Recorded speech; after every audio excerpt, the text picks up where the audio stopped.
جس قوم کو گزشتہ 5 عشروں کے لگ بھگ جماعت غیر اسلامی، وہابی، دیوبندی مولویوں اور نام نہاد دانشوروں، جن میں قادیان جا قادیانی عبادت گاہ میں مرزئی امام کے پیچھے نماز ادا کرنے والا ناپاک اور یا شیطان، اور یوسف قذاب کا نام نہاد صحابی زاد حامد جیسوں کا مسلسل جھوٹ سننے کو ملتا رہا ہو، جس میں ناموس رسالت کے سچے سپاہی ذوالفقار علی بھٹو کی پھانسی کی وجہ ایک قادیانی نواب قصوری کا قتل بتایا جاتا ہو، اور اس سچ پہ پردہ ڈال دیا جاتا ہو کہ بھٹو کی پھانسی میں پاکستان کی تاریخ کا سب سے قدیم اور بڑا مرزئی ملٹری اتحاد کار فرما تھا۔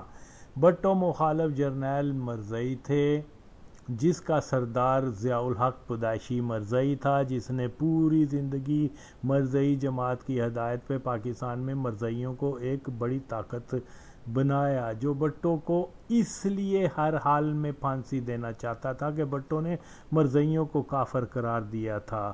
جیسا کہ بارہا بیان کر چکا ہوں کہ بھٹو کے خلاف فیصلہ دینے والے تمام کے تمام جج کٹر مرزئی تھے، خواہ وہ ہائی کورٹ کے تھے یا سپریم کورٹ کے، مگر تھے بین چود مرزئی۔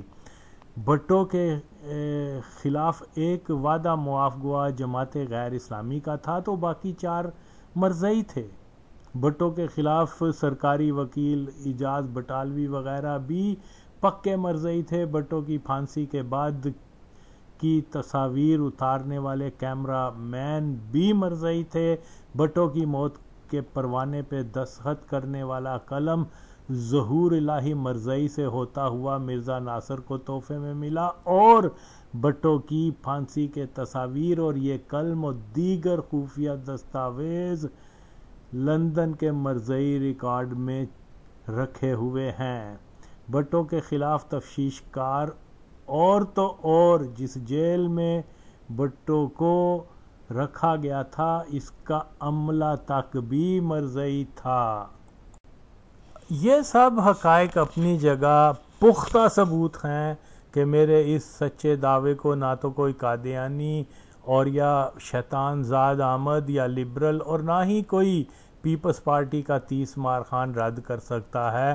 اور جو لوگ بھٹو حامی بند سوشل میڈیا پہ آ کر بھٹو کے حالات زندگی اور پھانسی پہ تحریر و تقریر تو ضرور کرتے ہیں، اور بھٹو کی پھانسی میں قادیانی ہاتھ کو بے نقاب نہیں کرتے، تو وہ بھٹو کے نہیں ضیاء کے حامی ہیں۔ بس ماسک بھٹوئسٹ ہے، مگر ضیاء کے مخبر ہی تھے یہ لوگ۔ ضیاء الحق نے مرزئی جماعت کی ہدایت پہ ایک کٹر مرزئی مجید قریشی کو پنڈی جیل میں تعین کیا ہوا تھا، جو بھٹو کی دن بھر کی رپورٹ پنڈی کے جماعت قادیانی کے امیر کو دیا کرتا تھا۔ مجید قریشی قادیانی جماعت کا ایک انتہائی اہم جاسوس تھا۔ بھٹو کی پھانسی کے بعد اس کو جماعت قادیانی اور ضیاء الحق نے بہت سے انعامات بھی عطا کیے۔ بھٹو جو مرزئی جماعت غیر اسلامی کے جھوٹے پروپیگنڈا کی وجہ سے مشرقی پاکستان کو توڑنے والا مشہور ہوا، شرابی، کمیونسٹ، رافضی، زانی، پھانسی کے خوف سے غش کھانے والا مشہور ہوا، اور المیہ یہ کہ پاکستان کے مرزئی مخالف تک ایک ایسے شخص یعنی بھٹو کو گالیاں دیتے ہیں، اس کے خلاف بکواس کرتے ہیں، جس کو پھانسی ہی مرزئیوں نے دی، اور پھر اس گمراہ طبقے نے سوشل میڈیا پہ یہ ایک زبردست مہم چلا کر کہ قادیانی جھوٹی باتوں کو آج کی نوجوان نسل تک پہنچا رہے ہیں۔ شک کی گنجائش نہیں کہ بھٹو اسلام دوست تھا، سچا عاشق رسول، مرزئیوں کو کافر قرار دینے والا اور مرزئیوں کے ہاتھوں پھانسی پانے والا تھا، مگر اسلام کے نام لیوا اس ہی عاشق رسول سے حسد کرتے ہیں۔ اور جو اوریاء قادیان جا قادیانی عبادت گاہ میں مرزئی امام کے پیچھے نمازیں ادا کرتا رہا، مرزئیوں کی عبادت گاہ میں فنڈ ڈالتا رہا، مودودی کافر کو اسلام کا ہیرو کہنے والا، اس کو یہ لوگ عاشق رسول کہتے ہیں، تو پھر اندازہ کرنا مشکل نہیں کہ معاملات کس طرف جا رہے ہیں۔ اس ویڈیو کے آخر میں چند کلپ لگا رہا ہوں جن کو سن کر یہ اندازہ لگانا ہرگز مشکل نہیں کہ قادیانی مافیا نے بھٹو کو ہر طرف سے گھیر ایک جھوٹے مقدمے میں پھانسی دے کر اس سے ان کو کافر قرار دینے کا بدلہ لیا تھا۔ زندگی موت تو اللہ کے ہاتھ میں ہے، بے شک مرزائیوں کے ہاتھوں مارے جانے والا شہید ہوتا ہے، اور اللہ نے بھٹو کو شہادت کا رتبہ دیا۔ اب جو کوئی اس کے خلاف بکواس کرتا ہے تو وہ قادیانی ایجنٹ ہی ہے۔ مرزائی ملٹری اتحاد کا مزید ایک اور نمونہ کہ کس طرح سے مرزائی ڈاکٹر نوری کو ملٹری نے پروموٹ کیا، اور آگے دوسرے ایک کلپ میں پولیس اور عدلیہ کی مرزائی نوازی۔ یہ سب کچھ جان ہر مسلمان کا فرض ہے کہ وہ پاکستان کی فوج کے مرزائی جرنیلوں کو ہٹانے کا مطالبہ کرے، مرزائی کو مرزائی بولا جائے، مسلمان فوجی افسران فوج کی کمانڈ اپنے ہاتھ میں لیں اور کشمیر کے مسلمانوں کی مدد اور پاکستان کے دفاع کے لیے بھارت کے خلاف بھرپور جنگ کا آغاز کریں، نہیں تو بھارت آہستہ آہستہ مزید آگے آئے گا۔ اس کو اگر آج یہاں نہ روکا گیا تو پاکستان کے اپنے سروائیول کا مسئلہ ہے۔ بھارت، اسرائیل، امریکہ مل کر کشمیر میں داعش، لشکر جنگوی، حافظ سعید جیسے شیطانوں کو استعمال کرنے کے پروگرام پر یہ اس کو بہانہ بنا کے کھلے طور پر کشمیریوں کی نسل کشی شروع کرنے والے ہیں۔ مرزائی کشمیر کے غدار ہیں، جن میں شیخ عبداللہ، عمران خان، باجوہ، یہ سب ایک ہی سلسلے کی کڑی ہیں۔ ان سب مرزائیوں کو کشمیر سے دور رکھا جائے، بلکہ ان سب کو پاکستان کے اداروں سے نکال دیا جائے، ورنہ شدید نقصان ہونے والا ہے۔ طالبان کا تعلق اسلام سے نہیں ہے، یہ خارجی دیوبندی، یہ ہم جنس باز ہیں، یہ انتہائی ناپاک لوگ ہیں، ظالم ہیں، مسلمانوں کے قاتل ہیں۔ ان کے ہاتھوں ابھی تک لاکھوں کلمہ گو کو شہید کر دیا گیا ہے۔ یہ اسلام کے نام پہ نہیں بلکہ امریکہ اور اسرائیل کے پیدا کردہ ہیں۔ انہوں نے نہ افغانستان میں جہاد کیا ہے، نہ ہی یہ امریکہ کے خلاف تھے، یہ ایک ڈرامے بازی تھی۔ انہوں نے مسلسل امریکہ کے ساتھ تعاون کیا ہے، خواہ وہ اسامہ کو جو کہ امریکی ایجنٹ تھا حوالے نہ کر کے ایک کافر ملک، ایک کافر فوج کو اسلامی ملک پر قبضہ کرنے کا جواز دیا، اور ان کی وجہ سے لاکھوں افغان اور پھر پاکستان میں بھی مسلمان جو ہیں وہ کفار کے ہاتھوں شہید ہوئے۔ پورا جو خطہ ہے وہ ڈیسٹیبلائز ہوا، اور یہ ایک صہیونیت کے ہی اعلی کار ہیں۔ ان کو پاکستان کا جو دوست کہے گا وہ بھی صہیونیت کا ہی ایجنٹ ہے، جن میں زاد حامد اور یا مقبول جان وغیرہ، اور وہ وقت دور نہیں جب طالبان ہندوستان اور اسرائیل کے ساتھ مل کے پاکستان کے خلاف ایک مضبوط جارحانہ محاذ شروع کرنے والے ہیں۔ چیزیں بہت جلدی سے ڈیولپ ہو رہی ہیں، لیکن بدقسمتی سے ہمارے پاس نہ کوئی لیڈرشپ ہے، نہ کوئی ویژن ہے، نہ کوئی ایسا شخص ہے جو مرزائیت کو روک سکے۔ بس اللہ ہی ہے کہ جو ان کو قابو پائے، ورنہ آج کے لوگ جو ہیں ان سے تو امید رکھنا جو ہے وہ بے وقوفی ہے۔ ہم دعا گو ہیں اور اپنی کوشش میں ہیں کہ پاکستان کے اوپر کوئی آنچ نہ آئے، مرزائیوں کو عہدوں سے ہٹایا جائے، مرزائیوں کو مرزائی بولا جائے۔ یہی وقت کا جہاد ہے، اور جو یہ باتیں نہیں کرتا وہ سمجھ لیں وہ کس ایجنڈے پہ کام کر رہا ہے۔ مرزائی ہٹاؤ تحریک زندہ باد۔ اچھی ریکوری ہوئی ہو۔ جزاک اللہ ڈاکٹر صاحب۔ اب میں آپ کی خدمت میں یہ سوال رکھنا چاہتا ہوں، کیونکہ بہت سارے انٹرویوز میں بہت ساری جگہوں پہ آپ سے یہ پوچھا جاتا ہے، لیکن پیاس ہے احمدیوں کی کہ یہ بجھتی ہی نہیں کہ خلفاء کا ذکر خیر ہو، پیار کی ان کی باتیں ہوں اور ہم بس سنتے جائیں. تو ایسے واقعات بے شمار ہوں گے یقیناً، لیکن چند ایک ہمارے ناظرین کے لیے بیان فرمائیے کہ جس میں آپ نے جماعت کے لیے جو خلفائے احمدیت کی محبت ہے اس کو مشاہدہ کیا ہو اور دیکھا ہو اس کو. مجھے اچھی طرح یاد ہے کہ ان بیماری کے ایام میں صبح کا وقت حضرت خلیفۃ المسیح رابع رحمہ اللہ تعالیٰ کا بلڈ پریشر اور پلس اور جنرل چیک اپ کے لیے جایا کرتا تھا ان کے دفتر میں. تو مجھے اچھی طرح یاد ہے کہ ان کا وہ مسکراتا ہوا چہرہ، وعلیکم السلام ورحمۃ اللہ، پوچھنا حال، رات کیسی گزری آپ کی، اور پھر انہوں نے چوغا پہنا ہوا ہوتا تھا اس وقت، صبح کا وقت تقریباً 8:30 9 بجے کا، وہ انہوں نے اتارنا، اپنا بازو کرنا، پھر میں نے بلڈ پریشر وغیرہ دیکھنا، پھر ہارٹ ساؤنڈز وغیرہ ساری چیک کرنی اور ان کو اس کے بارے میں ذکر کرنا. یہ ایک معمول تھا جو کئی دنوں سے چل رہا تھا. ایک دن میں نے دیکھا کہ حضور کا بلڈ پریشر بھی زیادہ اور نبض بھی تیز اور چہرے پر تھکاوٹ کے آثار تھے. تو میں نے پوچھا یہ بتانے کے بعد کہ آپ کا بلڈ پریشر بھی تھوڑا سا زیادہ ہے اور آپ کی نبض بھی تیز ہے، تو رات آپ کو نیند صحیح آئی یا نہیں آئی؟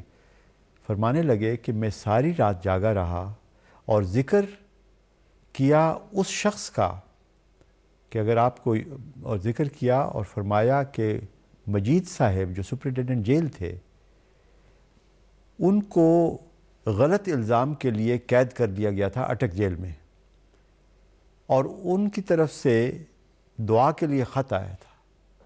اب وہ ایک شخص، اور فرمانے لگے کہ میں ان کے لیے ساری رات دعا کرتا رہا.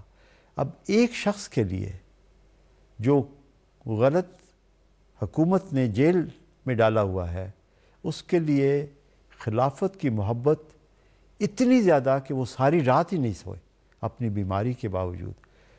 تو آپ اندازہ لگائیں کہ کتنی اپنی جماعت کے ساتھ اور احباب جماعت کے ساتھ.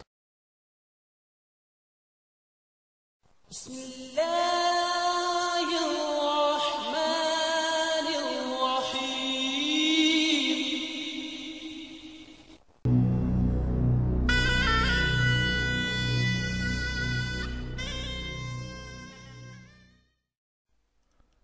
السلام علیکم ورحمۃ اللہ وبرکاتہ. محترم ناظرین، یہ بہت ہی مختصر ویڈیو ہے جو آپ کے سامنے پیش کی جا رہی ہے. یہ ایک احمدی مسلمان ہیں جو کہ اس وقت اس جیل میں اپنی ڈیوٹی سر انجام دے رہے تھے جہاں بھٹو صاحب کو رکھا گیا، اور جہاں رکھنے کے بعد ان کو پھانسی دی گئی. جو بھٹو صاحب کو جب پھانسی دی جانے لگی تھی تو انہی نے اس کے ہاتھ اور پاؤں بھی باندھے تھے، اور انہوں نے بھٹو کا انجام اور اس کے وہ آخری لمحات خود اپنی آنکھوں سے دیکھتے ہیں. آئیے یہ مختصر سی ویڈیو دیکھتے ہیں. Amir Sahab, introduction. Apart from being Ahmadi, I was that person who took Mr. Zulfikar Ali Bhutto to the gallows. I tied his hands, tied his legs, and he was hanged. I am the only Ahmadi in whole of the world witness of that hanging. What's your name? Yamutu ala qalbin. I witnessed myself. Majid Qureshi, I am. MashaAllah. What's your position? Your career, your position, what was that? I was assistant superintendent at that time at Adiala Pindi. I see. And I was in charge of the cell there. Throughout his career, he remained in the jail for 323 days, and I remained there. MashaAllah. And I had so many meetings with Bhutto. He was very much impressed with my behavior, And he would only, if anything problem there was there, he was only who could, I could satisfy him. And he would trust upon me. So, did you tell him that you are Ahmadi? Yes, he knew me. He surprised? Because before he was selected as Prime Minister, I took part in his campaign for Prime Ministership and polls, etc. MashaAllah. He knew me very well. MashaAllah. So, did he feel sorry about what the decisions he made? Yes. Did he say that? He never confessed. He never confessed that he had, is involved in murder. That it was proved that he was involved. Yes. There is my interview on the TV, and they asked me, when he was not involved, why he was hanged. Then I said, it was the God who was angry with him, and he didn't want his more life. Allah. Fantastic. God please you. So who put the rope around his neck? Yes, I was there. But who put the rope? He was, his name was Tara Masih. He was a Christian. Christian who put But I took him to the, that ladder. Okay. I Tied him? tied his legs, tied his hands, and stretched him from here. Which is the more last strong. Stronger than to hang him. To tie him when he is alive, it is more strong. Yes. It took about 2 hours to tell him that this night is the last night of his life and he's going to fail. He was crying, he was afraid. No, yes. When I told him that this is the last night of his life, then he started telling.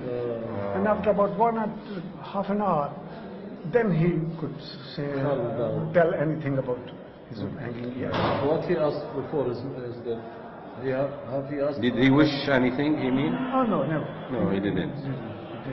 You asked him, do you want any last wish? You asked him? I asked him. And he said Anything nothing? he wants to say to Benazir Bhutto or his Begum Benazir Bhutto. his He daughter. said, no, I have told everything to them, and it will be written in books. MashaAllah. Thank you. Ahlan wa sahlan. Nice to meet you.